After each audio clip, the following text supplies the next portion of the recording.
Hello, everyone. My name is Moira Forbes, and welcome to The Takeaway.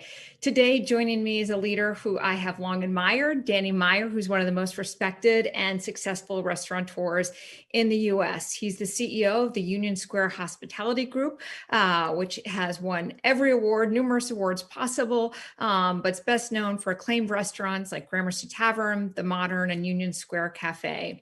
He's also the founder of Shake Shack. We're going to hear more about his journey, taking a single hot dog cart and turning it into a publicly traded company that builds on his extraordinary hospitality empire. So, Danny, thanks so much for joining us today.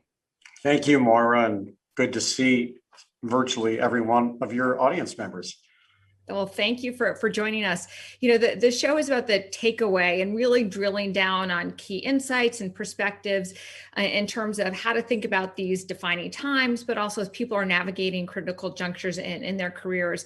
So today I want to talk with you about, obviously, your predictions for the restaurant industry moving forward, your philosophies on hospitality, and how people need to, especially in this time, think differently about employing those principles across industries and their own lives. And of course, your advice for entrepreneurs and restaurant owners who are navigating this critical time. So I want to start off. You're someone, obviously, who's been through many peaks and valleys across your career in this industry.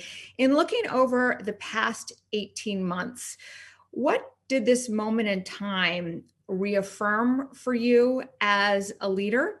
And was there something that stretched or perspective that was shaped for you, given just how seminal this juncture is?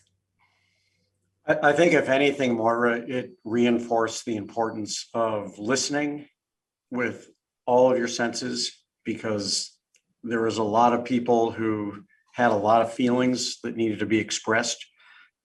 Pain, anger, frustration, fear, confidence, joy. They were all there and very raw. And I think the other thing that it reinforced for me is humility. And I think that anyone who went into this thinking they knew where it was going, or anyone who at any juncture thought they knew where it would continue to go, was completely wrong. And I think we're still in that. I mean, look where we are today, where all of a sudden there's more and more news about the Delta variant and perhaps the Lambda variant behind that. And just when we thought we were out of the woods, maybe we are and maybe we're not, but it's humility and understanding what you don't know is a lot more important, I think, than understanding what you do know. I'd be curious, did it take you at all back to, when people look at the company that you built and the incredible success? Obviously, you have the ability to endure that's maybe different than others at different life cycles of their business. Did it take you at all back to your early days in the industry and some of those really raw vulnerabilities that, as a reminder, as you said, humility, no matter where you are in the life cycle of a business, that precipice of challenge or difficulties is still really present. Yeah, I think that, interestingly, the early days of my career, I was so ignorant to the challenges because I just had like 1,000%, juvenile entrepreneurial energy. And entrepreneurs are what I call upsided. We don't know what could possibly go down. We don't know what could possibly go wrong. And we just believe so much in sharing the enthusiasm behind whatever idea we have. In my case, the first 10 years of my career was one restaurant, Union Square Cafe. And I just showed up there. Yeah, there was a lot of humility because let's be honest, for the first 3 months of the restaurant, I don't even think we knew how to get drinks off the bar or appetizers out of the kitchen. And it took a lot of humility. We had what we called the medicine cabinet, which was this one refrigerator that we had inherited from the previous tenant that we couldn't get below 30. We couldn't get it above 34 degrees. And so we kept all of our dessert wines in there. And every time we made someone mad, we would go to the medicine cabinet and pour them some dessert wine. So there was a lot of humility. I'd say that what we have all endured as an industry, really since March of 2020, has been a completely different set of challenges, mostly financial, because our industry was required for many months to be without any revenue because we were not permitted to serve people in our restaurants, and whatever we could do around the edges in those early days, whether it be curbside pickup or selling a few bottles of wine out of our cellar at the door, or some delivery, wasn't paying the bills by a long shot. And unfortunately, the governmental programs have been hit and miss and stop and start and incomplete, and they've run out of funding. And so I think that the financial challenges of being able to make good on all of your obligations, especially for small independent restaurants, where my heart goes out to the community, have been harder than ever. I also think that, in the early days, I had one restaurant. We had about 100 people on our staff at Union Square Cafe. When the pandemic hit, some of the benefits and advantages to being a larger organization ended up in some ways feeling like more of an albatross. We had 2,200 people on our team on March 20th of 2020, and 10 days later, we were down to 150.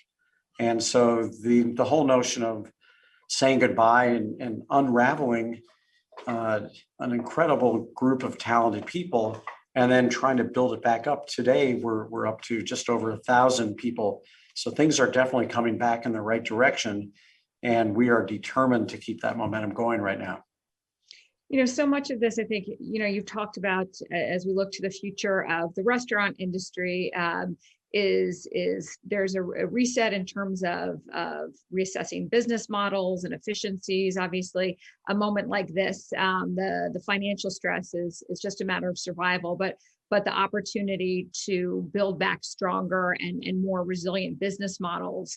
I want to touch on some things that you've talked about as it relates to problem solving, because obviously, that concept is especially relevant today as business leaders everywhere are looking at crises. But I read that your grandfather had once said, problems are the definition of business. And entrepreneurs, they're people who solve their problems better and have more fun doing it with better people. Can you talk about this notion of running toward problem solving and embracing that concept? It's actually one of my favorite. My grandfather, Irving Harris, who was a businessman in Chicago, had a lot of great advice for me. And generally, I would get that advice when he would hear me as a very young business person complaining about something. I'll never forget the first day he came to Union Square Cafe in 1985, and I was saying, "Oh my gosh, I can't get the staff to do anything." And he said, "Well, did you hire competent people?" And I said, "I think so. Why?" And he said, "Well, you know what? Most people in the world are incompetent, and so if there's anyone competent on your team, you already have an advantage. The first lesson was focus on competence. Okay. But the next one was even better, which was make sure to understand that your business card should just say chief problem solver. And you should actually make a business card for everyone in your whole company that says chief problem solver, because no matter what their actual title, no matter what their actual role, we're all paid to be problem solvers, because problems are the definition of business. Just like pitches are the definition of baseball, waves are the definition of surfing. And he said, when you complain about problems you're having, that would be like a surfer complaining about waves. If you don't like waves, don't be a surfer. And so if you look at it that way and you say the problem solving in business is a team sport, go get the best team you can possibly get, where it's actually fun to solve problems with them. And then you're not using your energy getting upset with these problems. You're just actually saying, I go to work, but in a weird way, I'm actually going to play the sport of solving problems with people I love solving problems with.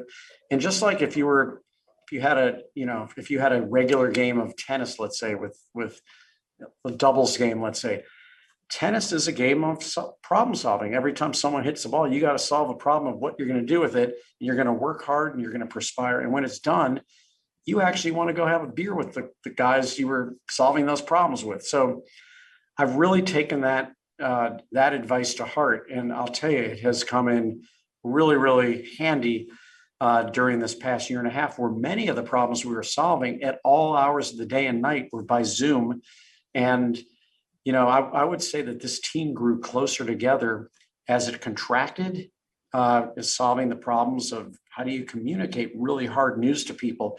How do you stay in touch with a team of people who you laid off and let them know, what you don't know, what you hope, where the company's going, even though they're not even on your team? How do you solve the problem of trying to do the right thing by raising a philanthropic fund, which we succeeded in doing, of $2 million to make grants to people who are out of work? And then when the whole company has basically dispersed, how do you solve the problem of trying to call people back in a very, very new environment? And even before the vaccines were out, sometimes in an environment that didn't feel that safe. How do you solve those problems? And so if you just take the approach that that's what we're all paid to do, the next piece of great advice I got was actually from one of my favorite people and one of my board members. And he said, the cool thing about problems, because he actually knew my grandfather when he was alive, and I told him the story. And he said, well, here's what your grandfather didn't tell you. But the really cool thing about problems is they're kind of like a pair of blue jeans. There's only two pockets, right, in the front. And you got one pocket on the left for the problems that are genuinely hard to figure out. And that's what you get paid to do. But your other pocket is for the problems where you knew the answer all along. You just find them too unpleasant to deal with. And he said, if that right pocket of unpleasant things that you already knew the answer to gets too full, that's when businesses get all bottled up and gummed up. And I realized what a liberating thought that was, that there's only two kinds of problems to solve. And that helps us to lean into the ones where we know it's right, but we were just afraid that it was going to ruffle too many feathers or make somebody upset or whatever, and just go for it. And then that leaves a whole lot more energy for us to deal with the stuff we're actually paid to do, which is, I'm not sure which one is best. And then you come up with a great group answer to that. I'd be curious, because I do think that's great advice, and that analogy of the two pockets is so important. And in looking at your career, you've talked about the fact that you're someone who has over time learned to embrace failure differently, or have a different perspective on failure, to run toward those tough decisions, those tough calls, like closing a restaurant or having to lay off team that's like family. What was one of the more defining times for you in terms of how you ran toward that really difficult decision in a way that empowered or liberated those other conversations or moments, which so many of us face in our careers? Well, I would be disingenuous if I said I ran towards it. In fact, I ran away from it for 2 years. And for me, that defining moment was a restaurant that we had for 13 years called Tabla. And I was so proud of Tabla. It was a new style of an American Indian restaurant that we opened in 1998 with fantastic chef Floyd Cardoz, who very sadly died from COVID last March. And Tabla was a restaurant that really got into people's hearts. Not everyone loves Indian flavors, but no one had ever had Indian flavors quite like this, with green market ingredients and great cocktails and fantastic music. And it just was a great place. And I had been so proud of having gone probably 25 years of opening a bunch of restaurants and never having closed one, that I got this hubris, and I started to believe that we can always fix a problem. We can always fix any restaurant. And Tabla, frankly, had been struggling. It was the largest restaurant in the company, and we had 263 seats. And just to put that in perspective, the next largest restaurant at that point was Gramercy Tavern, which probably had about 150 seats. And so the restaurant with the most limited popular appeal, because not everybody says, oh, I want to go close a business deal over Indian cooking. They should have wanted to, but just didn't, was the hardest sell of all, with the biggest fixed cost. So for the last 2 years of Tabla, we were hanging by a shoestring. We were losing money. One year we completely relied upon outdoor dining before it was chic in New York to make our nut. And it happened to be the hottest summer in history to that point. The next summer, it was the coldest summer in history. And then we had the Great Recession. And at this point, I just said to myself, look, this is not fair, because my real fear, it's not just hubris. I was deadly afraid of laying people off and closing a restaurant, and the shame that and I just learned the most important lesson. And yes, I broke down into tears when I broke the news to our management team one morning, like sobbing tears. But what I had done was actually completely wrong, because for 2 years, nobody in that restaurant was getting a raise. Nobody was getting a promotion. And I was actually banking on people's loyalty in a completely unfair way. They loved working there, but holding on to them was completely unfair to them. And so I made the decision. Almost 100% of those people ended up working in another one of our restaurants. We also held a job fair, which was attended by the amazing alumni of Tabla, many of whom had gone on to open their own restaurants. And so everybody got a job. And yet for 2 years, I was so afraid of laying people off that I was actually holding them back. And the biggest lesson I learned was fail fast and don't be ashamed of failing, because if you're not failing, you're probably not trying enough ideas. Not every restaurant, just like not every human being, is immortal. And, I think I had once heard from the late Joe Baum, great restaurateur, that the definition of a classic restaurant is a restaurant that outlives the term of its first lease. And I was determined to make sure Tabla was a classic restaurant. Bad idea.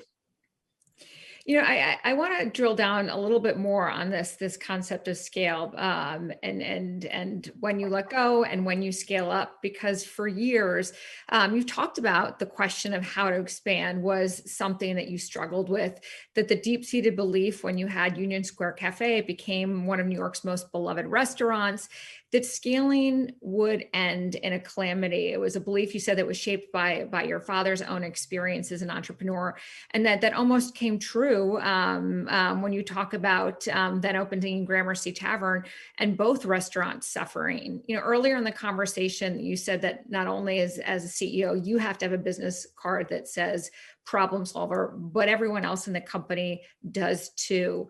How was that low point ultimately a high point for you in terms of thinking about what you can scale and what is the common thread that brings together such an eclectic group of restaurants and teams that you've built?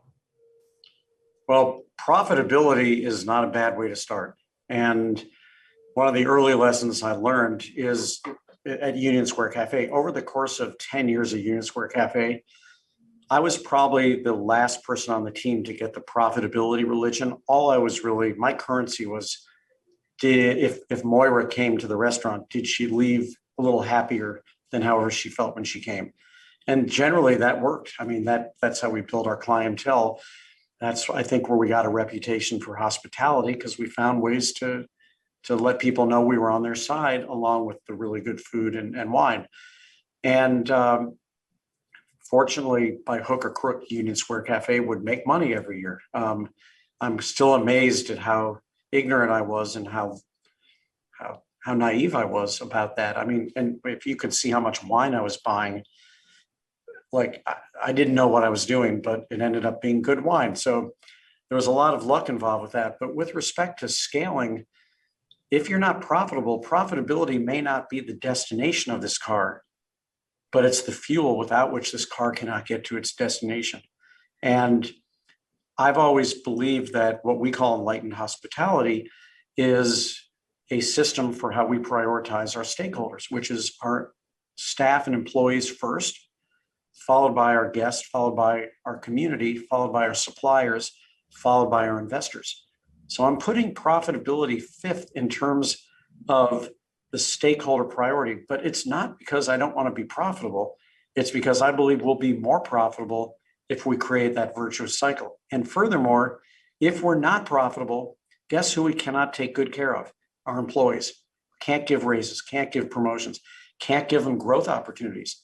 So now, in terms of deciding to scale a business, and we frankly, in the 35 years that I've been in business, almost 36 years at this point, we haven't scaled that many things. We've done most things once. One Myelina, well, now we have Myelina Mare in Washington, D.C. But there's one Union Square Cafe, one Gramercy Tavern, one The Modern, one Manhattan. And it wasn't really until Shake Shack that we said, this is something that we should replicate because it does good things for its stakeholders. It's providing growth opportunities for our people. It's making a lot of people happy. It's doing good things for the community. The original Shake Shack in Madison Square Park, when we're in a non-COVID world, returns just shy of $1 million per year to that park, which helps, it helps create community wealth in the entire Madison Square Park neighborhood. It's done great thing for our suppliers, and yeah, it's been really good for our investors. When you've got that virtuous cycle going, that is a really good indication that maybe it's time to scale it. We're doing that right now with a young business, which is Daily Provisions. And Daily Provisions, there are two of them right now. One is right next door to Union Square Cafe. One's on the Upper West Side, and we'll open two more before the end of this year. And we may have a pretty exciting business there because it's something that's appealing to people. And actually, very much, when Shake Shack first grew, it was 2009. Shake Shack was 5 years old before we opened a second one. And it was growing right through the Great Recession. And that's actually an interesting indicator because if you can, while the wind is blowing in everyone's face and you're kind of sailing through it, it's like when a stock goes up the day the market goes down 800 points. And interestingly, Daily Provisions has actually thrived right through COVID and is doing far better today than it was even in 2019. So we're keeping a close eye on it. It seems to be making a lot of people happy. The biggest thing we look at, though, is do communities ask for it? And I remember the early days of Shake Shack, there was only one community we ever wanted to go to that said, no, thank you, which was great. We said, great, we'll go somewhere else. But when people are asking for it, that's when you should really listen carefully and say, we got what you want.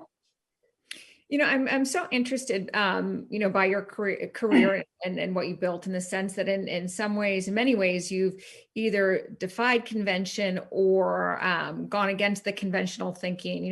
You started out as potentially looking to have a law career, obviously went into this industry. You are someone who redefined fine dining that also could be accessible and comfortable and feel like home. But you're also someone who, was able to scale hospitality, and that you can have something like a Union Square Cafe within the same family of Shake Shack. What is the common denominator? You said all of these restaurants, for the most part, are one-offs, right? Singular identities. But what is the common denominator throughout all of them? And how does that reflect how you think about hospitality versus service? Well, service is crucial. In fact, my family, when I grew up in St. Louis, consistently drummed into my head, the reason that business does so well is whether it was a hardware store or a dry cleaner or a restaurant, the reason they do so well is because of service. And I think they were probably right about that, but it took me a long time. And it was 1 year, reading the Zagat survey that I would look at every November when it would come out, because we didn't have the internet back then. And so that was the one source of user generated feedback. And invariably, Union Square Cafe and Gramercy Tavern would fare much better in the category of New York's favorite restaurants, where we were vying 1 and 2 every year for like 6 straight years as New York's top 2 favorite restaurants. And meanwhile, neither one of the restaurants was any higher than 8 or 9 for best service in the city. And neither one of the restaurants was any higher than 6 or 7 for best food in the city. So it was like, what's this X factor? And I woke up one day and I said, Zagat was asking about food, decor, and service, but they were not asking about hospitality. And that's when the stark reality hit me that service is really important, but service is a word that describes the degree to which you technically delivered on your promise. Did you do what people expected? Whereas hospitality was all about, did you do thoughtful things that people were not expecting? Did you create an emotional hug out of this experience? If I ask for my salmon rare and it comes rare, that's good service, but you're not going to become my favorite restaurant because you did what I asked you to do. Just like you go to the dry cleaner and they say, we'll have your clothes delivered to your apartment by 6 o'clock tomorrow night. Great. The way you become my favorite dry cleaner is when I go in there with my kid and they go, hey, did you win your softball game last week or your baseball game last week? Because they remember last time I went in there to drop off my clothing with the kid, he or she was wearing a baseball uniform. So it's thoughtfulness. And I think the through line to everything, and we think about this for Shake Shack all the time. And I think the culture of hospitality at Shake Shack is pretty amazing, is, take Ray Kroc, did more for scaling systems, technical systems, than anyone in the history of our industry. That's why the French fries and the burgers will taste exactly the same way, no matter what city, state, country you're in at McDonald's. I think that one of the most exciting things to think about is, can you scale hospitality? Can you scale a system for how you make people feel, people who work there and the people who dine there? And it's human, it's emotions. It's not easy to do, but I think you can absolutely fuel a culture with language and training and hiring practices that allow you to really distinguish your brand based on how it feels to do business with you, whether you're someone who works there or someone who's paying money for the experience. How then do you think other industry leaders, should be embracing this concept of hospitality? Because you're talking so much about these intangibles, right? But human connection, this emotional relationship. I mean, that's fundamental. That's the core of what makes extraordinary things happen. That's what makes communities thrive and flourish. What do you think is one of the biggest misperceptions that organizations have around this concept of hospitality, or taking some of those tenets into their own companies? I think the greatest misperception is that it costs you more money. One of the greatest things about hospitality, you will never go to a monthly P&L meeting and have someone say, we're being too nice to people. We got to stop doing that. It's costing us too much money. You just won't. You just won't. And so truly, it starts at the top. And if you don't appreciate, as a restaurant goer or as someone who does business anywhere, whether you're buying your ticket from an airline, wherever, that on one hand, you have the actual transaction. I give you money, you give me this thing.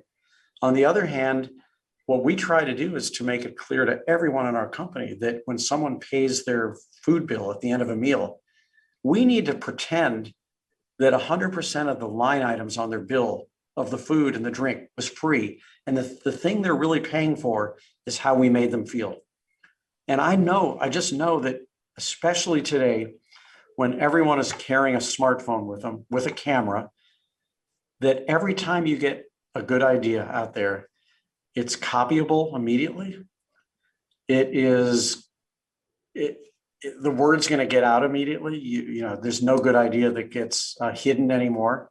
I used to be able to eat a dish in Italy, come back, bring it to the menu at Union Square Cafe, and no one would even know what the dish was for 2 years. We would just sell the hell out of it. Today, I don't even have to go to Italy. I can just look it up on Instagram. I can look it up anywhere. I can even see if people like the dish. So everything's copyable except for one thing. I cannot take a picture of how you made me feel.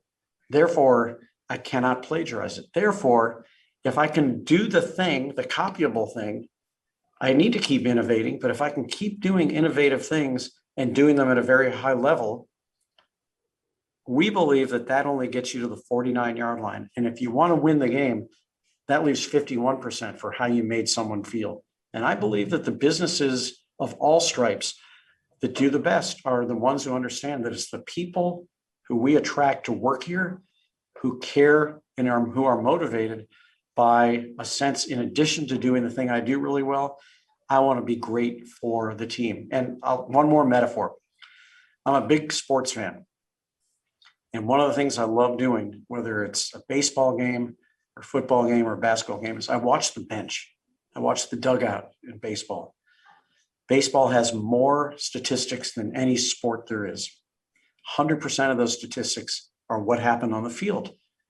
0% of those statistics are what happened for the other half of the game when you're sitting on the bench.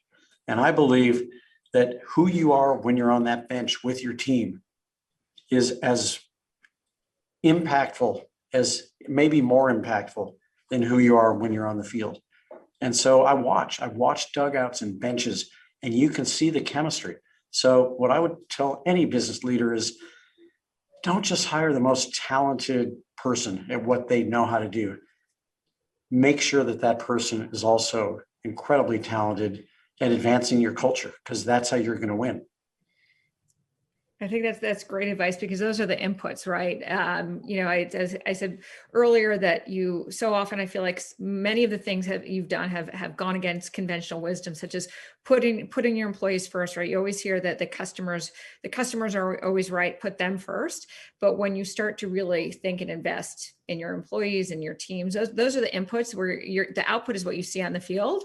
And I think it's important, especially now, to reframe where and how you spend your time in terms of cultivating talent. Before we begin to wrap up the conversation, I think you've given some extraordinary advice for entrepreneurs and how people can think differently about their careers or their leadership trajectory. I would just be curious, for someone going into business today, what questions should they be asking themselves in terms of setting themselves up for success? And is there any advice that you feel like is particularly poignant at this moment in time? Well, in some ways, I think this could be one of the best times ever to go into business. If it's a retail business, the real estate opportunities are outstanding right now. I think that there's a lot of dislocated talent in this country right now, looking for meaningful next chapters in their lives.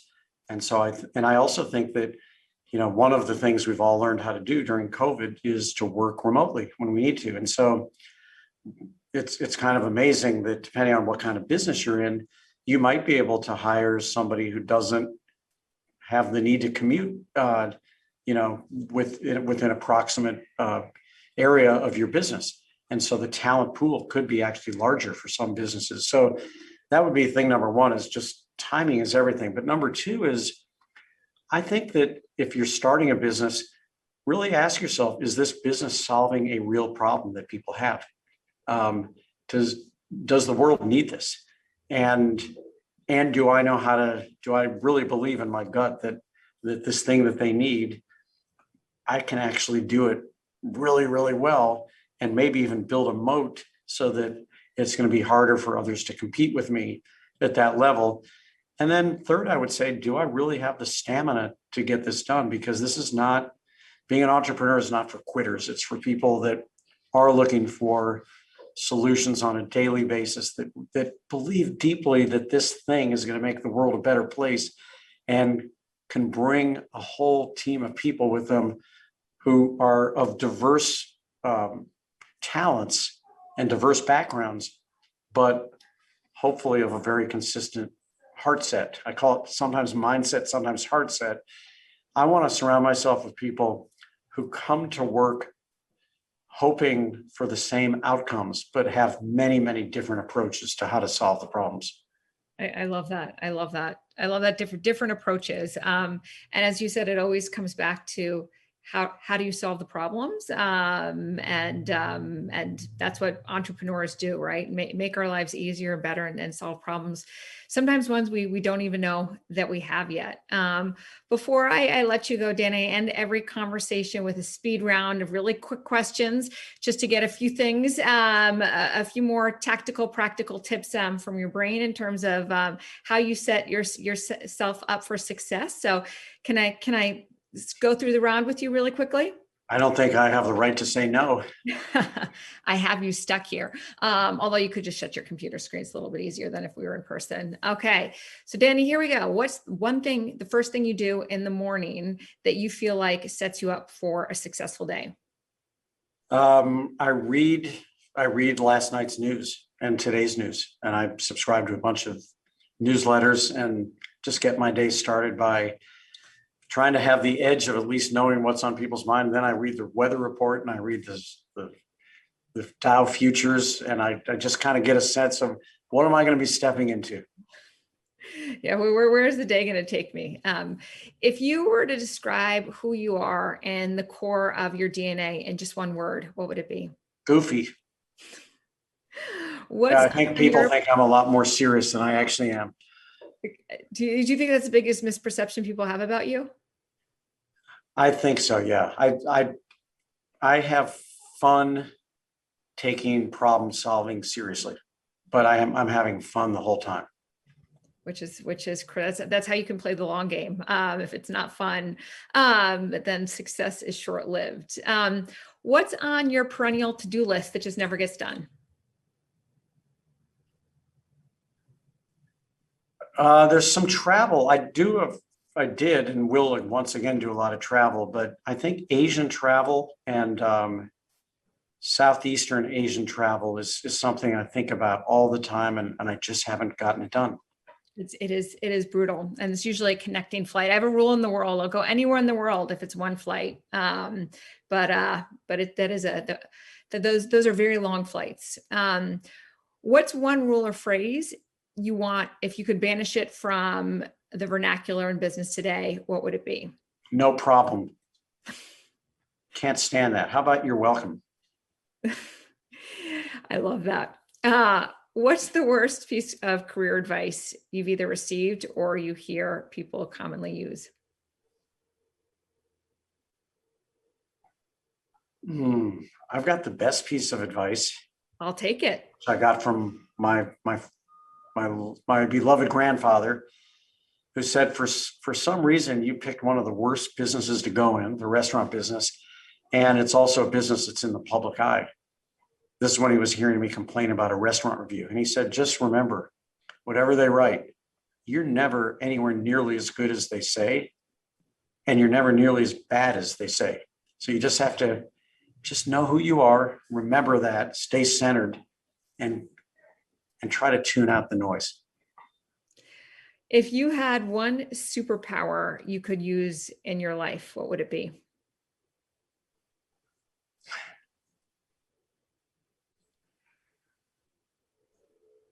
Boy, you stumped me on that one. I think we'd all love to be able to see around more corners and know, when the next economic downfall is going to come, or the next man-made event's going to happen, or weather event's going to happen.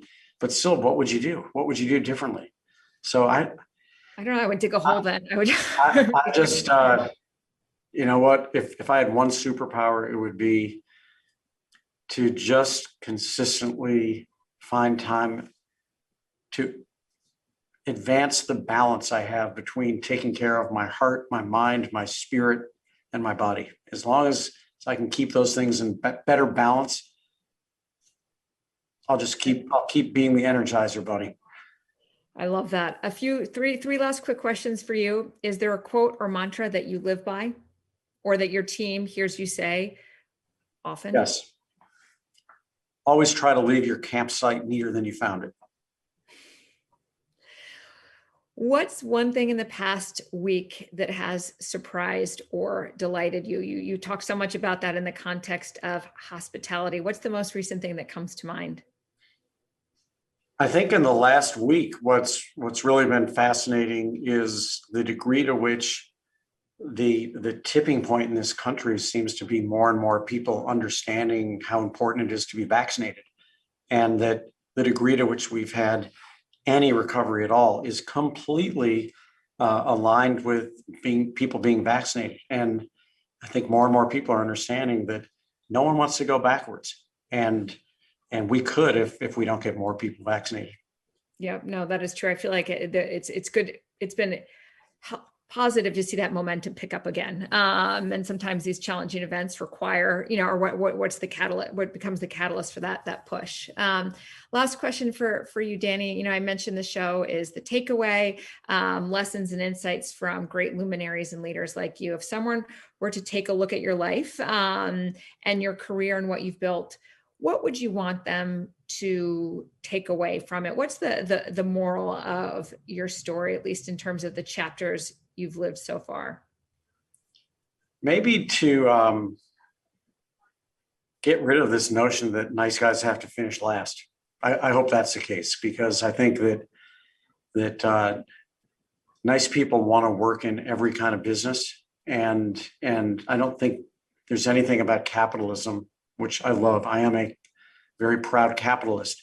There's nothing in capitalism that says you got to be a bad person and treat people poorly. And I think that if you can use capitalism to advance people's lives, no matter what your business does, I think that's a really important thing. Oh, I love that. The power of business to lift people. It is still, I think, the single greatest engine of growth and opportunity.